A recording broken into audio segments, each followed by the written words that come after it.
wabarakatuh.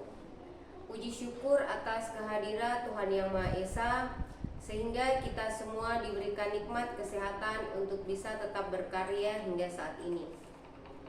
Perkenalkan, nama saya Paramita Purwitasari, SIP MSI, dari Program Studi Ilmu Komunikasi Fakultas Ilmu Sosial dan Ilmu Politik Universitas Nahdlatul Ulama, Sulawesi Tenggara. Penetapan saya sebagai dosen tetap di Universitas Nahdlatul Ulama, Sulawesi Tenggara sesuai dengan SK nomor 026/BPP Unusra /10/2016. SK tersebut dirilis pada tanggal 29 Agustus tahun 2016 dan mengangkat saya menjadi dosen tetap hingga sampai saat ini. Saya mengajar pada mata kuliah pengantar ilmu komunikasi yang mana terdiri dari 3 SKS pada semester 1. Karena pada program studi saya jumlah dosen masih terbilang kurang, maka mata kuliah ini saya ajarkan sendiri, atau dengan kata lain, tidak ada tim teaching. Materi yang saya ajarkan yakni pada pertemuan ketiga. Pada mata kuliah ini saya membagi beberapa kategori penilaian, di mana untuk kehadiran, tugas mandiri, tugas kelompok, ujian tengah semester, dan juga ujian akhir semester. Adapun deskripsi dari mata kuliah ini yaitu mata kuliah ini mahasiswa belajar tentang sejarah perkembangan, fungsi, tipe, model, karakteristik, hambatan, dan juga efektivitas komunikasi, serta teori-teori komunikasi di dunia internasional. Mahasiswa belajar memahami secara menyeluruh teori dasar ilmu komunikasi, menyatakan pemikiran secara kritis dan sistematis, menyimpulkan penalaran secara terhadap pengantar ilmu komunikasi. Capaian pembelajaran prodi yakni yang pertama, menjunjung tinggi nilai kemanusiaan dalam menjalankan tugas berdasarkan agama, moral, dan juga etika. Yang kedua, menguasai pengetahuan dan langkah-langkah dalam mengembangkan pemikiran kritis, logis, kreatif, inovatif, dan sistematis, serta memiliki keingintahuan intelektual untuk memecahkan masalah pada tingkat individual dan kelompok dalam komunitas akademik dan juga non-akademik. Kemudian yang ketiga, mampu menerapkan pemikiran logis, kritis, sistematif, inovatif dalam konteks pengembangan atau implementasi ilmu pengetahuan dan teknologi yang memperhatikan dan menerapkan nilai humaniora yang sesuai dengan bidang keahliannya. Yang keempat, mampu mengelola aspek teknis hubungan publik dan komunitas publik, misalnya ada event organizer, public relation officer, media relation officer, dan lain-lain. Pada mata kuliah ini terdapat 5 CPMK yang kemudian terbagi lagi menjadi 5 sub CPMK. Pada CPMK terdapat yang pertama, mampu menunjukkan sikap menjunjung tinggi nilai kemanusiaan dalam menjalankan tugas berdasarkan agama, moral, dan juga etika. Yang kedua, mampu menguasai pengetahuan dan langkah-langkah dalam mengembangkan pemikiran kritis, logis, kreatif, inovatif, dan sistematis, serta memiliki keinginan intelektual untuk memecahkan masalah pada tingkat individual dan juga kelompok dalam komunitas akademik dan juga non-akademik. Kemudian yang ketiga, mampu menunjukkan pemikiran logis, kritis, sistematif, inovatif dalam konteks pengembangan atau implementasi ilmu pengetahuan dan teknologi yang memperhatikan dan menerapkan nilai humaniora yang sesuai dengan bidang keahliannya. Kemudian yang keempat, mampu mengelola aspek teknis hubungan publik dan komunitas, misalnya event organizer, public relation officer, dan media relation officer. Metode pembelajaran dan media pembelajaran disesuaikan dengan materi saat ini. Saya menggunakan PowerPoint dan proyektor sebagai media pembelajaran saya, di mana saya mengajar secara luring. Kemudian pada proses pembelajaran, saya melaksanakan proses ceramah, diskusi kelompok, dan juga tanya jawab. Dan akhir perkuliahan saya memberikan tugas kepada mahasiswa baik secara individu maupun berkelompok. Selain itu juga saya menggunakan media tambahan seperti video di YouTube yang masih berhubungan pada pertemuan tertentu. Selain itu juga saya selama pengajaran saya juga memanfaatkan teknologi dalam melakukan pembelajaran, di mana saya menggunakan aplikasi WhatsApp yang saya fungsikan sebagai media sharing kepada mahasiswa sehingga mahasiswa bisa berkonsultasi dan bertanya. Aplikasi lain yang saya gunakan adalah aplikasi email yang dimana di dalamnya saya membagi link Google Drive yang saya manfaatkan untuk membagikan tugas kepada seluruh mahasiswa, sehingga hasil tugas ini menjadi bahan evaluasi dari hasil perkuliahan yang sudah dilaksanakan. Dengan demikian saya bisa mendorong semangat belajar mahasiswa dengan menggunakan banyak media, sehingga mahasiswa memiliki tingkat pemahaman yang baik dan mampu memperoleh nilai ujian yang memuaskan. Demikian narasi dari mata kuliah saya. Lebih dan kurangnya mohon dimaafkan. Wallahul muwaffiq ila aqwamit thoriq. Wassalamualaikum warahmatullahi wabarakatuh.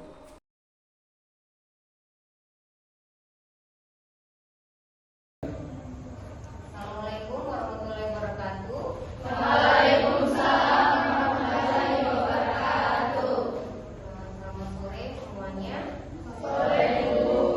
Jadi pada pertemuan kali ini ya, yaitu pertemuan ketiga ya untuk mata kuliah pengantar ilmu komunikasi ya. Jadi kita pada sore hari ini akan masuk di materi model komunikasi. Materi minggu yang lalu untuk di unsur-unsur komunikasi masih ada yang ingat? Adik-adik semuanya. Untuk materi yang pertemuan sebelumnya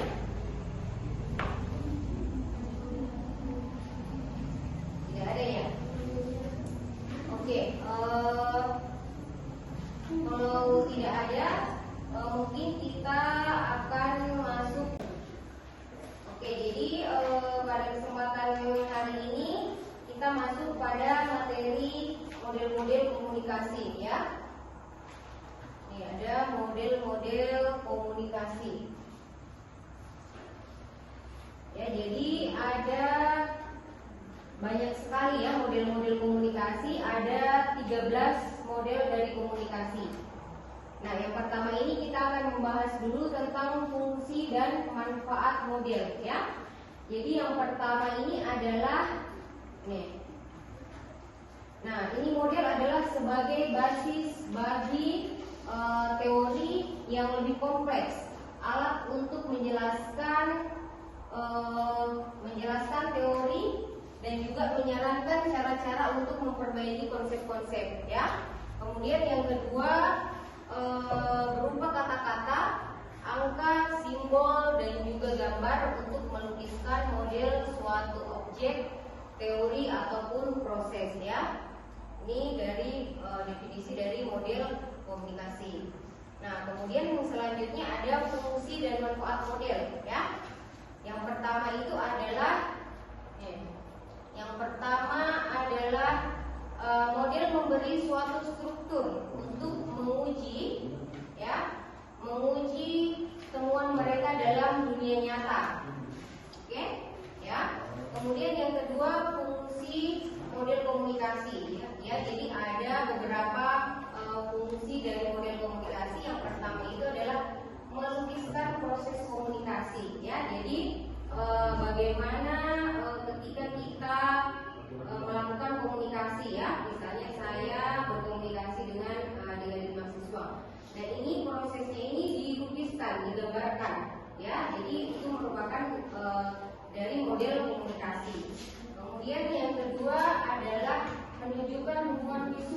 ya.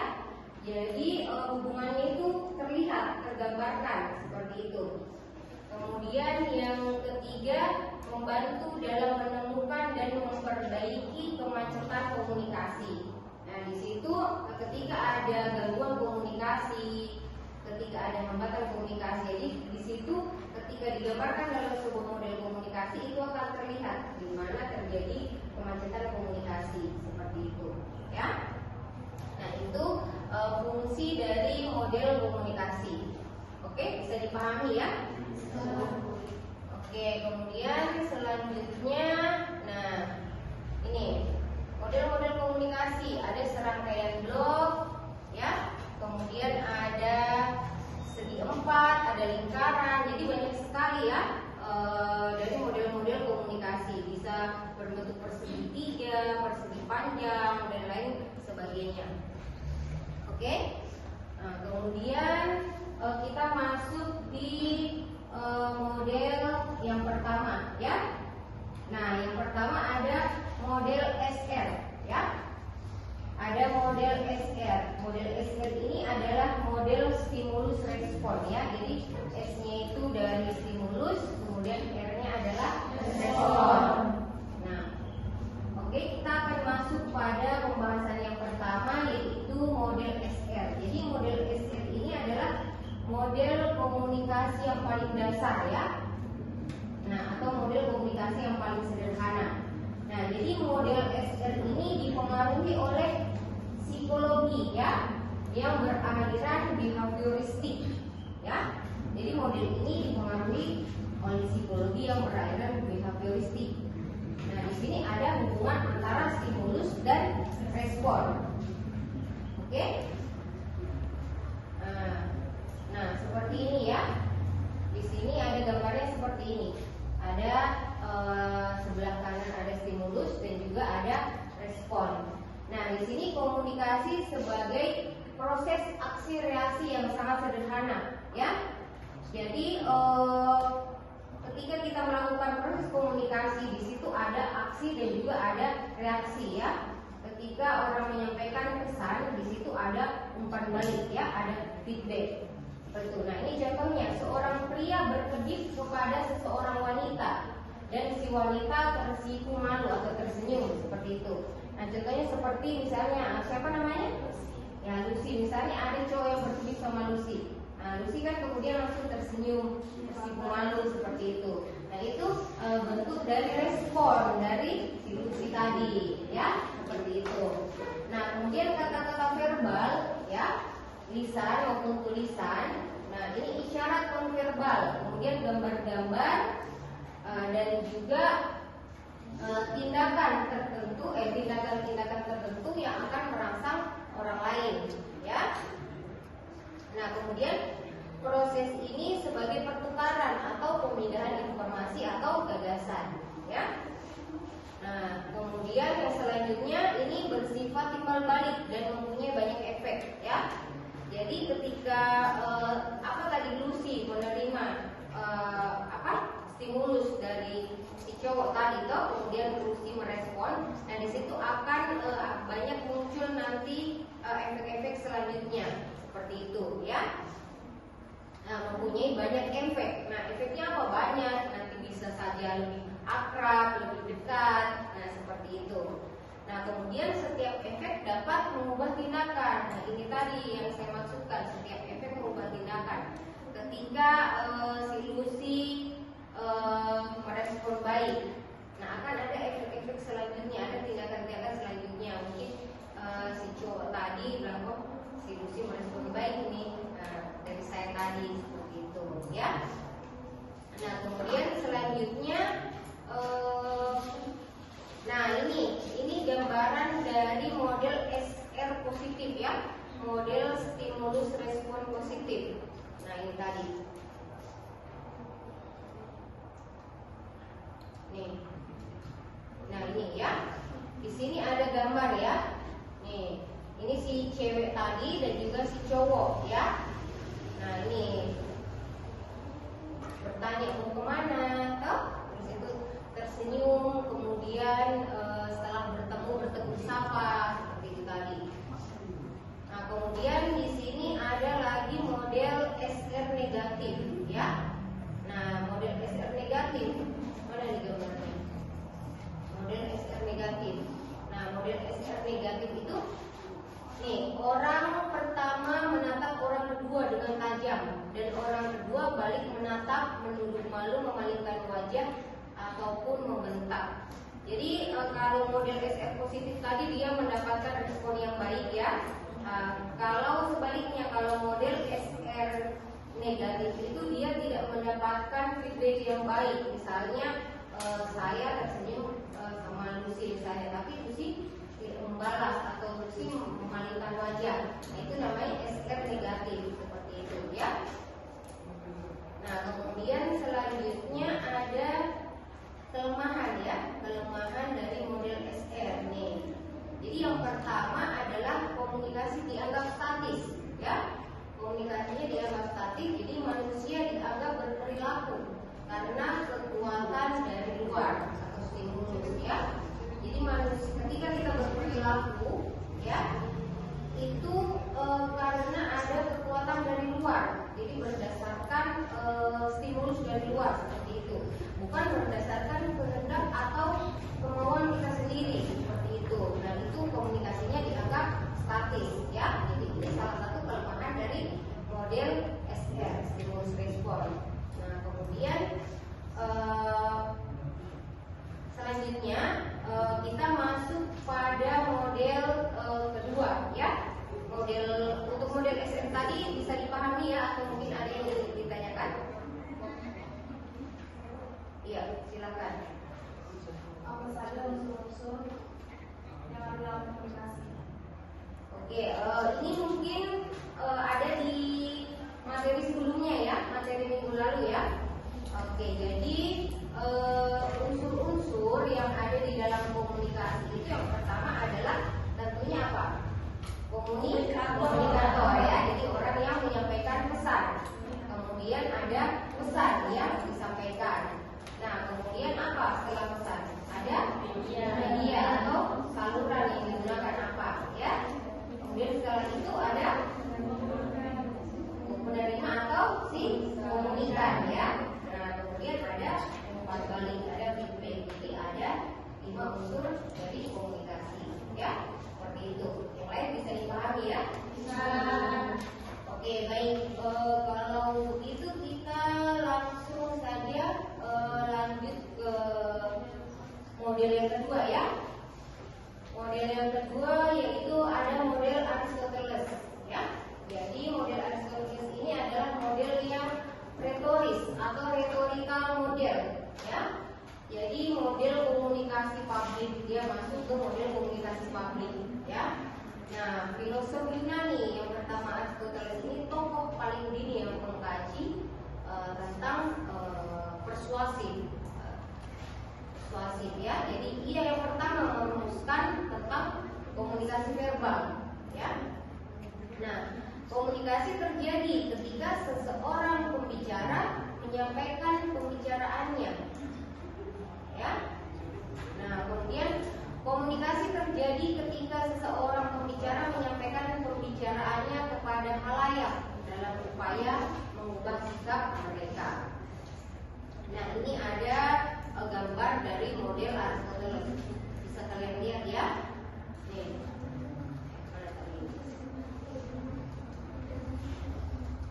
Nih, ya. Ada pembicara, ada pesan dan juga ada pendengar, ya. Bisa dilihat, ya. Seperti ini. Oke, kemudian nah, ini ada penjelasan. Nah, ini persuasif dapat dicapai. Persuasif itu apa sih? Persuasif, ada yang tahu apa itu persuasif? Persuasif itu jadi bersifat mempengaruhi, ya, merayu, mengajak, seperti itu. Jadi yang pertama adalah etos atau kepercayaan Anda. Kemudian yang kedua ada argumen Anda, ya, logika dalam pendapat Anda. Kemudian emosi halayak, ya, bagaimana emosi halayak. Dan juga selanjutnya ada isi pidato, ya.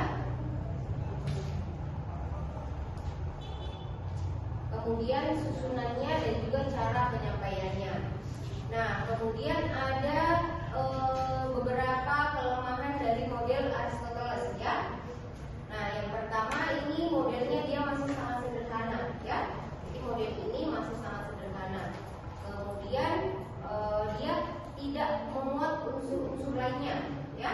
Tidak memuat unsur-unsur lainnya yang dikenal seperti saluran, tidak ada umpan balik ya, tidak ada efek dan juga tidak ada kendala atau gangguan komunikasi ya. Jadi dalam model Aristoteles itu tidak memuat unsur ini yang ditanyakan tadi oleh siapa namanya? Iya, Enrika tadi tidak memuat unsur ini ya untuk di model Aristoteles kelemahannya. Kemudian kelemahan komunikasi dianggap fenomena yang statis ya. Nah, kemudian contohnya A berbicara kepada halayak dan halayak mendengarkan. Nah, seperti itu ya. Kemudian komunikasinya disengaja. Jadi komunikasi yang mempunyai tujuan, yaitu persuasif tadi. Jadi tujuannya untuk mempengaruhi, seperti itu. Ya. Ketika seseorang membujuk orang lain untuk menerima pendapatnya, ya, di sini kan ada tujuan untuk mempengaruhi. Ketika saya menyampaikan informasi atau pesan kepada kalian, saya mempunyai tujuan agar kalian itu terpengaruh ya dengan apa yang saya katakan, dengan apa yang saya sampaikan, seperti itu. Nah, kemudian tidak dibahas aspek-aspek nonverbalnya ya. Nah, ini beberapa kelemahan dari model Aristoteles. Oke.